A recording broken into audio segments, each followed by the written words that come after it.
Praise Lord, praise Lord, praise Lord, hallelujah, hallelujah, hallelujah. सबको जय मसीह की। जय मसीह की। परमेश्वर, हमारा परमेश्वर जो सबका परमेश्वर है, वो एक ही है। उसके अलावा कोई ईश्वर, कोई देवता, कोई परमेश्वर नहीं है। आज के सुसमाचार के लिए परमेश्वर की बेटी प्रार्थना करेंगी। सबको जय मसीह की। परमेश्वर आप सबके साथ है और आप सबसे बहुत प्रेम करता है। Hallelujah, hallelujah. महान परमेश्वर, सर्वशक्तिमान ईश्वर, जमीन आसमान दे मालिक ते खालिक, तुहाडा धन्नवाद, तुहाडा शुक्र करते स्वामी। आज दे सुंदर दिन लई, सुंदर समय लई, सुंदर सुबह लई पिता जी, जो साड़ियां जिंदगियां च बख्शी प्रभु। खुशियां ते आनंद दा दिन बख्शिया, तंदुरुस्ती दित्ती पिता जी, और अपने कदमां च बैठने ਲਈ अपना फजल बख्शिया प्रभु।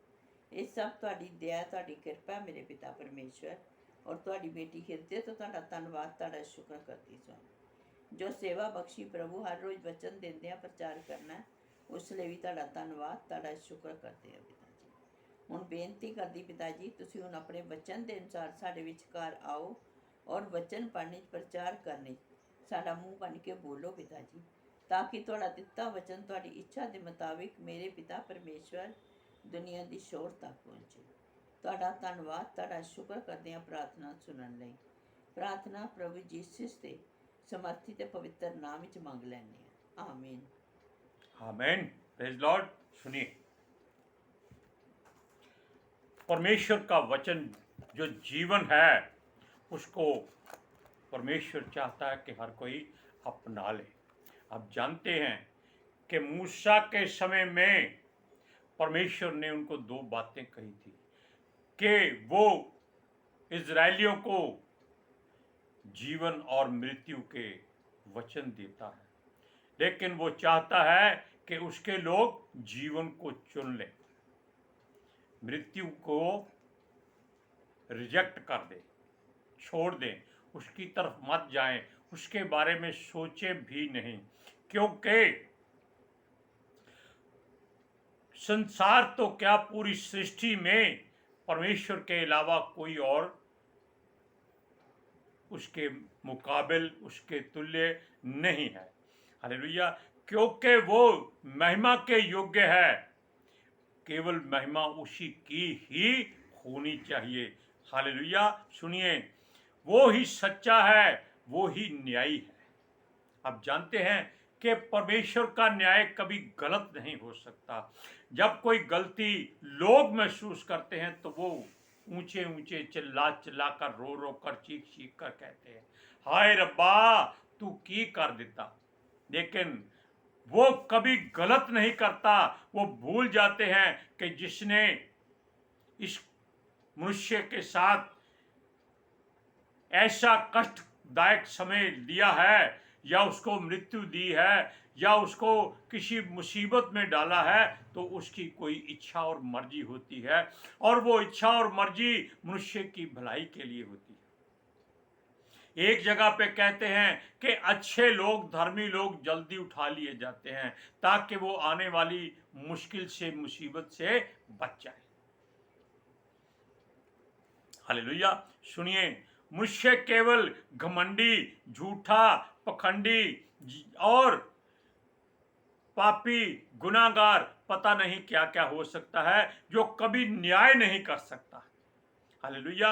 और परमेश्वर का न्याय कभी गलत नहीं है, और मनुष्य का न्याय कभी ठीक नहीं है। मनुष्यों की बुराई, उनकी अपनी इच्छा, युक्ति, सोच से साथ, गलत नीतियों, मन की बुराई, दिमाग की गंदगी, आंखों का व्यभिचार, निगाहें और कैंची की तरह चलने वाली जुबान से भरा रहता है। क्या आपने कभी सुना कि परमेश्वर ने आपको गाली दी हो, या यीशु मसीह ने इतना कष्ट सहने के बाद भी अपने मारने वालों को कोई बुरा शब्द कहा? हालेलुया।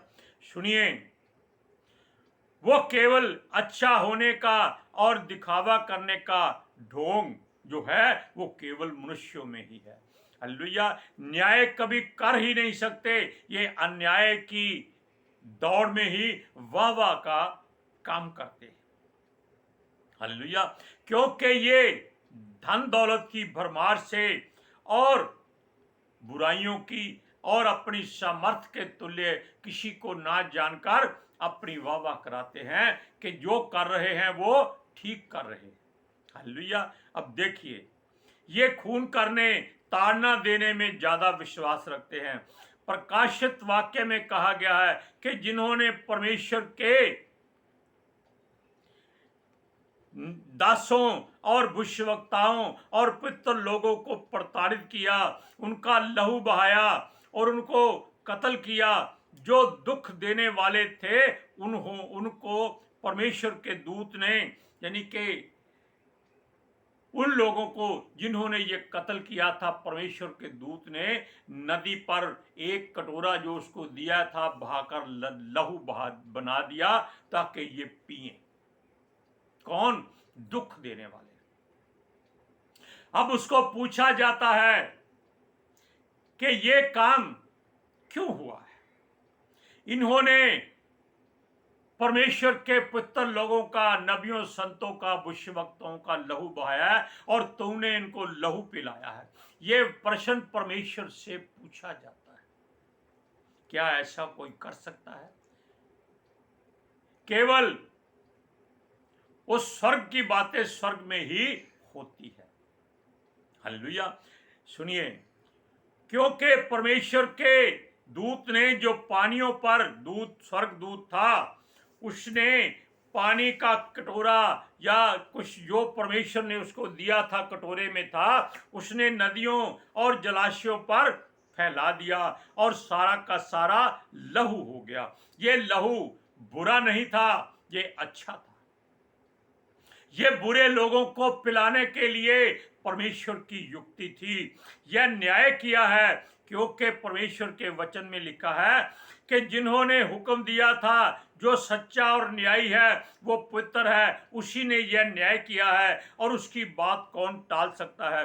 बेशक उन्होंने कुछ भी पाप किया हो, गुनाह किया हो या दोषी हो, सब अच्छे लोगों का लहू बहाया। उनको लहू किसने पिलाया? परमेश्वर ने।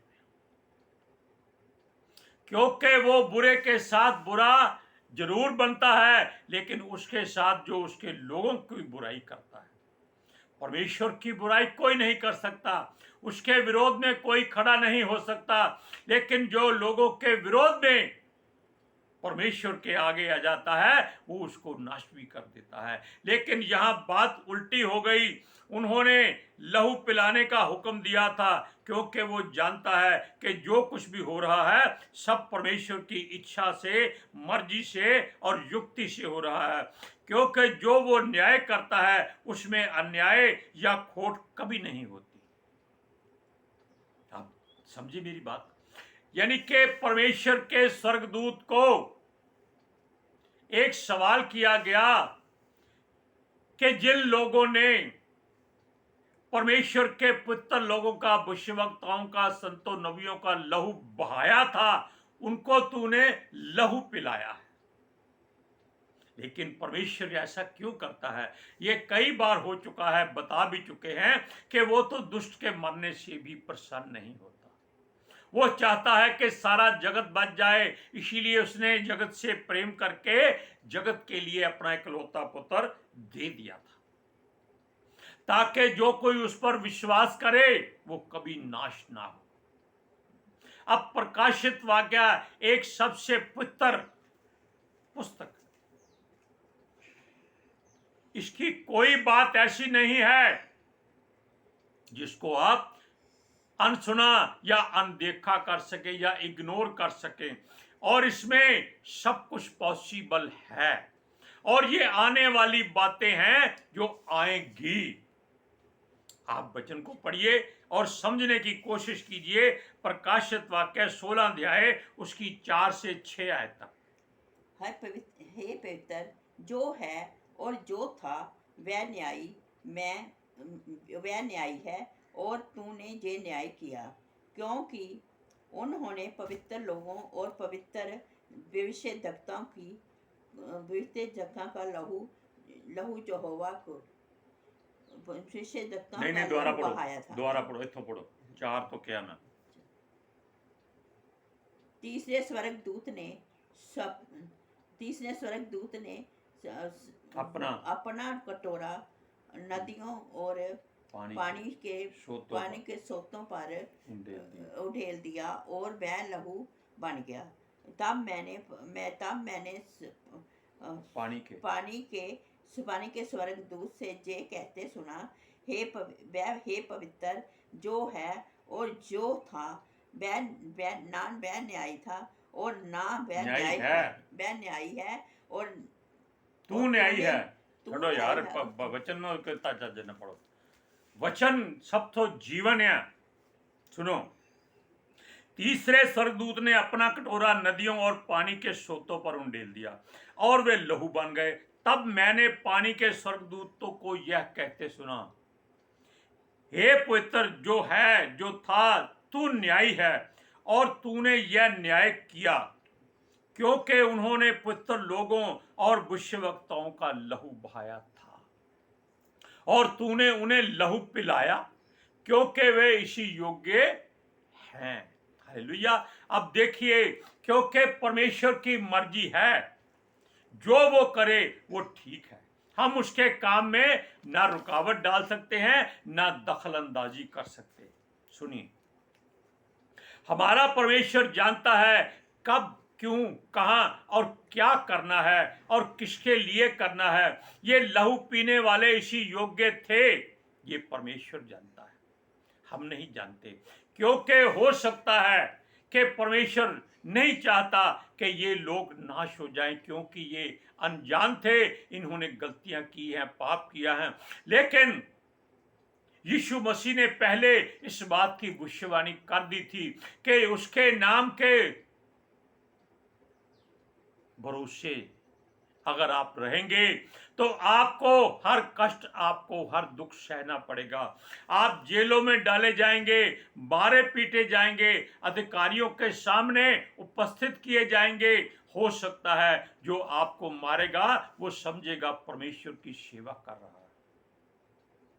अब यीशु मसीह के मुख से क्या निकला है कि जो आप लोगों को मारेगा वो परमेश्वर की सेवा कर रहा है, तो परमेश्वर उनको लहू क्यों ना पिलाएगा। हालेलुया। सुनिए, हर स्थान, हर जगह केवल उसी की प्रशंसा और महिमा होती है। किसकी? जो न्यायी है, जो सच्चा है, जो हमारा परमेश्वर है। हालेलुया। सुनिए, क्योंकि वो युगान युग रहने वाला है, उसके बारे में कहा गया है कि वो ही सर्वशक्तिमान है, परम परमेश्वर है, परम प्रधान है, सच्चा है, उसके न्याय कभी गलत नहीं हो सकते। अब रही लहू की बात, वो लहू पवित्र बन गया था, मगर वो उस लहू को पहचान नहीं सके थे। कौन? जिनको लहू पिलाया गया था। इसी तरह वो सुनिए, मूसा ने फिरौन के देश में पानी को लहू कर दिया था, वो भी परमेश्वर की युक्ति थी, क्योंकि वहां वो चमत्कार करके, आश्चर्य क्रम करके और फिरौन के द्वारा अपनी महिमा करवाना चाहता था। तब वो सारा पानी का पानी ऐसे लहू से भर गया था जो पीने लायक नहीं था। और यहां स्वर्गदूत ने अपना कटोरा जो परमेश्वर ने उसके हिस्से में दिया था, पानियों पर उंडेल दिया, सोतों पर, नदियों पर उंडेल दिया, और वो सारा लहू बन गया और उन लोगों ने पिया जिन्होंने मसीह लोगों का नाश किया था। Hallelujah, praise Lord. और परमेश्वर की युक्ति क्या है, मर्जी क्या है, ये कोई नहीं जान सकता कि वो ऐसा क्यों करता है, कैसे करता है, किसके लिए करता है। ये उसका न्याय है, उसको जो करना है करने दीजिए, उसके काम में दखल अंदाजी मत कीजिए। अब मूसा ने परमेश्वर के हुक्म से ही ये सब काम किया था। उसने लहू मृत्यु के लिए तैयार किया था, ये लहू जीवन के लिए नहीं था। लेकिन जो लहू स्वर्गदूत ने दिया है वो जीवन के लिए है। क्योंकि अभी हमने आपको बताया कि परमेश्वर ने मूसा के द्वारा इजरायलियों को दो बातें कही थी कि जीवन और मृत्यु परमेश्वर देता है, लेकिन वो चाहता है कि आप जीवन के वचन को चुन लें। और प्रकाशित वाक्य में परमेश्वर ने यह साबित कर दिया कि वो जीवन देने वाला है, वो नाश नहीं करता। हालेलुया। आप एक वचन को पढ़िए, प्रकाशित वाक्य 16 अध्याय उसका 7वां वचन। फिर मैंने वेदी से ये शब्द सुना, हाँ हे सर्वशक्तिमान प्रभु परमेश्वर, तेरे निर्णय ठीक और सच्चे हैं। क्या कहा हमने? क्योंकि जो वो करता है उसका कोई तोड़, कोई मुकाबला नहीं हो सकता, और उसके लिए कोई बात मुश्किल या असंभव या इम्पॉसिबल नहीं हो सकती, क्योंकि सारा कुछ उसी की युक्ति से, मर्जी से ही बनाया गया है। हालेलुया। इस संसार में अगर लोग बुरे हैं तो ये मत समझिएगा कि उनको परमेश्वर ने बुराई करने के लिए कहा है। परमेश्वर ने सबको एक दिया खास शब्द नहीं, हिस्सा शरीर में, दिमाग, कि इससे सोचो, हर बात को तोलो, परखो, जांचो, फिर उसका इस्तेमाल करो। लेकिन मनुष्य के पास दिमाग गोबर से भर गया। गोबर क्या है? आज की गंदगी। आज लोग मूत्र पीते हैं, गाय भैंस का गोबर खाते हैं, बिल्लियों की पोटी चाय बनाकर पीते हैं। ऐसे लोगों को शिक्षा क्या देंगे? ऐसे गंदे लोगों के पीछे हजारों लोग ज्यादा जाते हैं। क्यों? इनके दिमाग में भी उन्होंने गोबर भर दिया है। इसीलिए ये लोग परमेश्वर की ओर नहीं जा सकते, क्योंकि वो पाक, पवित्र और शुद्ध है।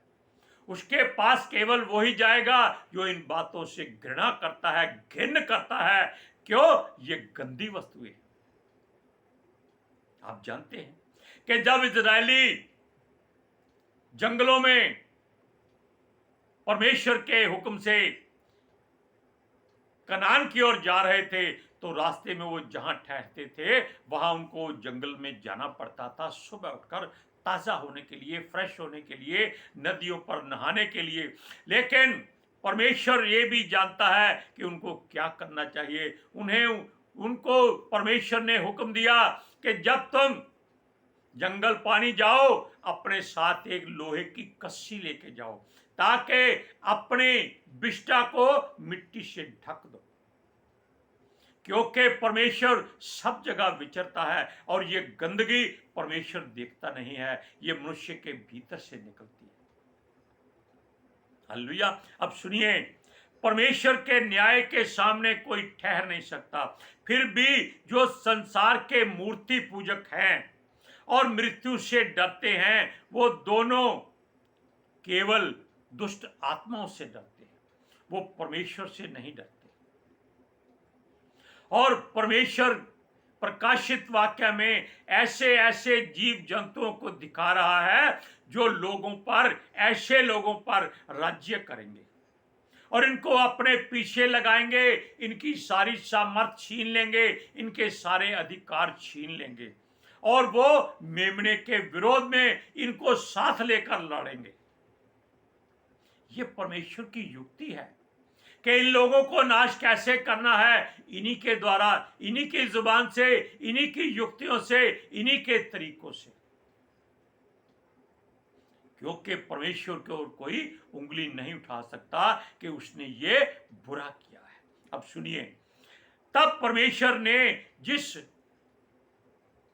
दुष्ट आत्माओं को इनके बीच में भेजा हुआ है, वो शैतान के ही चुने हुए लोग होते हैं। ऐसा जानवर भेजा जो बहुत ही भयानक था, जो केवल मृत्यु देता था। अब ये सारे लोग अपनी मृत्यु से डरते हुए खुद ही अपना सारा अधिकार उसको दे देते हैं। ये प्रकाशित वाक्य की बातें हैं जो सच्ची हैं। वो उनको सारा अधिकार और अपनी सामर्थ भी देते हैं और उसको वादा करते हैं कि वो उसके पीछे चलेंगे और मेमने से युद्ध करेंगे। और मेमना आप जानते हो कौन है? वो परमेश्वर का पुत्र, परमेश्वर का प्रिय जन यीशु मसीह है, जो इन्हीं लोगों के द्वारा इन्हीं के बीच में सलीब पर चढ़ाकर वध किया गया था। हालेलुया। तब ये लोग जब उसके साथ युद्ध करने जाएंगे, तब ये अपने घमंड में कहेंगे, मेमना कौन है, हम उसको मार डालेंगे। और जब युद्ध हुआ तब मेमने ने सबको हरा दिया, क्योंकि ये प्रकाशित वाक्य में लिखा है कि उसने सबको हरा दिया और इनकी सारी समर्थ को नेस्तनाबूद कर दिया, क्योंकि ये सब शैतान के बच्चे, हर बुराई, हर सकल धर्म के बैरी यीशु को हराने चले थे, जबकि ये खुद मुंह लुक छुपाकर वापस भागे थे। सुनिए, ये जो भी उस पर विश्वास करेगा वो बचाया जाएगा। ये लोग यीशु पर विश्वास नहीं करते, क्योंकि ये एक ही बात जानते हैं, जो अपने को नहीं बचा सका वो दूसरों को कैसे बचाएगा। अब देखिए, इनके भी धार्मिक लोगों ने बड़ी बड़ी कुर्बानियां दी हैं, क्या वो अपने को नहीं बचा सकते थे? वो इनकी सुरक्षा कैसे करते हैं ये उनको नहीं जानते, ये उनकी बातें नहीं सोचते, ये केवल परमेश्वर के पुत्र की बात क्यों करते? आप जानते हैं, आप इतिहास पढ़िए इनका, इनकी जीवनियां पढ़िए, इनको बताया जाएगा आपको कि लोगों ने कैसी कैसी कुर्बानियां दी हैं। वो अपने आप को क्यों नहीं बचा सके, वो लड़कर क्यों नहीं मरे, शहीद क्यों नहीं हुए। हालेलुया। यीशु मसीह ने केवल ताड़ना से ही है, उसका कोई अंग काटा गया नहीं, उसका कोई हड्डी तोड़ी नहीं गई और वो जीवित हो गया। क्या इन संसार के लोगों में कोई जीवित हुआ? कोई नहीं। केवल संसार में, सृष्टि में यीशु मसीह ही दोबारा जीवित उठा था। अब उस जो जानवर है, जो पशु है, जिसके पीछे ये लोग चलते हैं, जो बेविश्वासी हैं, उनकी बात प्रकाशित वाक्य में सुन लीजिए। प्रकाशित वाक्य 17 अध्याय उसकी 13 और 14 आयत में। ये सब एक मन होंगे और वह अपनी अपनी समर्थ और अधिकार उस पशु को देंगे। वह मेमने से लड़ेंगे और मेमना उन पर जय पाएगा, क्योंकि वह प्रभुओं का प्रभु और राजाओं का राजा है, और जो बुलाए हुए और चुने हुए और विश्वासी हैं, वह उसके साथ हैं, वह भी जय पाएंगे। अब देखिए, वचन में साथ में एक और बात जुड़ गई कि वो युद्ध करेंगे, नाश हो जाएंगे, हार जाएंगे, इनकी बात अलग है, लेकिन जो विश्वास करेंगे कि यीशु मसीह ही राजाओं का राजा, प्रभुओं का प्रभु है, वो भी जय पाएंगे बिना युद्ध लड़े, क्योंकि उनका युद्ध यहोवा लड़ता है। हालेलुया। इसलिए आप परमेश्वर पर भरोसा कीजिए, उसके बेटे पर विश्वास कीजिए और कर्म कीजिए। कर्म का मतलब है कि उसके पीछे हो लीजिए, आसपास मत देखिए, केवल उसी राह पर चलिए जिस राह पर वो आपको ले जाता है। तब आपकी जय पाएंगे और यीशु के साथ रहेंगे। और ये लोग जो बेविश्वासी हैं, यही इसी धरती पर परमेश्वर इनके लिए नरक तैयार करेगा और ये उस आग में जलते रहेंगे। हालेलुया। आज के सुसमाचार के लिए परमेश्वर की बेटी प्रार्थना करेगी। Hallelujah. Thank you Jesus, thank you Lord, thank you पवित्र आत्मा जी। ਤੁਹਾਡਾ ਧੰਨਵਾਦ, ਤੁਹਾਡਾ ਸ਼ੁਕਰ ਕਰਦੇ स्वामी, ਸਾਡੇ ਵਿਚਕਾਰ ਆਉਣ ਲਈ, ਵਚਨ ਪੜ੍ਹਨੇ, ਪ੍ਰਚਾਰ ਕਰਨੇ, ਸਾਡਾ ਮੂੰਹ ਬਣ ਕੇ ਬੋਲਣ ਲਈ ਪਿਤਾ ਜੀ। ਤੁਹਾਡੀ ਬੇਟੀ ਹਿਰਦੇ ਤੋਂ ਤੁਹਾਡਾ ਧੰਨਵਾਦ, ਤੁਹਾਡਾ ਸ਼ੁਕਰ ਕਰਦੀ स्वामी। सचमुच खुदा, ਤੁਹਾਡਾ ਦਿੱਤਾ ਵਚਨ ਤੁਹਾਡੀ ਇੱਛਾ ਦੇ ਮੁਤਾबिक ਮੇਰੇ ਪਿਤਾ ਪਰਮੇਸ਼ਵਰ ਦੁਨੀਆ ਦੀ ਸ਼ੋਰ ਤੱਕ ਪਹੁੰਚੇ, ਲੋਕ ਸੁਣਨ ਔਰ ਸੱਚਾਈ ਨੂੰ ਜਾਣਨ ਔਰ ਸੱਚਾਈ ਉਹਨਾਂ ਨੂੰ ਆਜ਼ਾਦ ਕਰੇ ਪਿਤਾ ਜੀ। ਮੈਂ ਤੁਹਾਡਾ ਧੰਨਵਾਦ, ਤੁਹਾਡਾ ਸ਼ੁਕਰ ਕਰਦੀ ਹਾਂ स्वामी, ਔਰ ਤੁਹਾਡੇ ਬੱਚੇ ਹਮੇਸ਼ਾ ਤੁਹਾਡੀ ਸ਼ਾਂਤੀ और ਤੁਹਾਡੇ अनुग्रह ਵਿੱਚ बने रहें। आमीन। हम परमेश्वर का धन्यवाद करते हैं कि उसने ऐसे समर्थी वचन अपनी पवित्र आत्मा के वसीले हमारी जुबान से बोले। हम चाहते हैं कि हर कोई परमेश्वर के पुत्र पर विश्वास करे कि वो ही राजाओं का राजा और प्रभुओं का प्रभु है। हालेलुया। आज के सुसमाचार के लिए हम सबका धन्यवाद करते हैं। आप सुने, आशीष पाएं, बरकत पाएं और परमेश्वर के पीछे चलते रहें। परमेश्वर की बेटी प्रार्थना करेगी, सुनो फिर कर दो। Hallelujah. Thank you Jesus, thank you Lord, thank you ਪਿਤਾ ਆਤਮਾ ਜੀ। ਤੁਹਾਡਾ ਧੰਨਵਾਦ, ਤੁਹਾਡਾ ਸ਼ੁਕਰ ਕਰਦੇ ਸੁਆਮੀ, ਸਾਡੇ ਵਿਚਕਾਰ ਆਉਣ ਲਈ, ਵਚਨ ਪੜ੍ਹਨ ਲਈ, ਪ੍ਰਚਾਰ ਕਰਨ ਲਈ, ਸਾਡਾ ਮੂੰਹ ਬਣ ਕੇ ਬੋਲਣ ਲਈ ਪਿਤਾ ਜੀ। ਤੁਹਾਡੀ ਬੇਟੀ ਹਿਰਦੇ ਤੋਂ ਤੁਹਾਡਾ ਧੰਨਵਾਦ, ਤੁਹਾਡਾ ਸ਼ੁਕਰ ਕਰਦੀ ਸੁਆਮੀ। ਸੱਚਮੁੱਚ ਖੁਦਾ, ਤੁਹਾਡਾ ਦਿੱਤਾ ਵਚਨ ਤੁਹਾਡੀ ਇੱਛਾ ਦੇ ਮੁਤਾਬਿਕ ਮੇਰੇ ਪਿਤਾ ਪਰਮੇਸ਼ਵਰ ਦੁਨੀਆ ਦੀ ਸ਼ੋਰ ਤੱਕ ਪਹੁੰਚੇ, ਲੋਕ ਸੁਣਨ ਔਰ ਸੱਚਾਈ ਨੂੰ ਜਾਣਨ ਔਰ ਸੱਚਾਈ ਉਹਨਾਂ ਨੂੰ ਆਜ਼ਾਦ ਕਰੇ ਪਿਤਾ ਜੀ। ਮੈਂ ਤੁਹਾਡਾ ਧੰਨਵਾਦ, ਤੁਹਾਡਾ ਸ਼ੁਕਰ ਕਰਦੀ ਹਾਂ ਸੁਆਮੀ, ਔਰ ਤੁਹਾਡੇ ਬੱਚੇ ਹਮੇਸ਼ਾ ਤੁਹਾਡੀ ਸ਼ਾਂਤੀ ਔਰ ਤੁਹਾਡੇ ਅਨੁਗ੍ਰਹਿ ਵਿੱਚ ਬਣੇ ਰਹਿਣ। ਆਮੀਨ। आमीन। सबको जय मसीह की। जय मसीह की।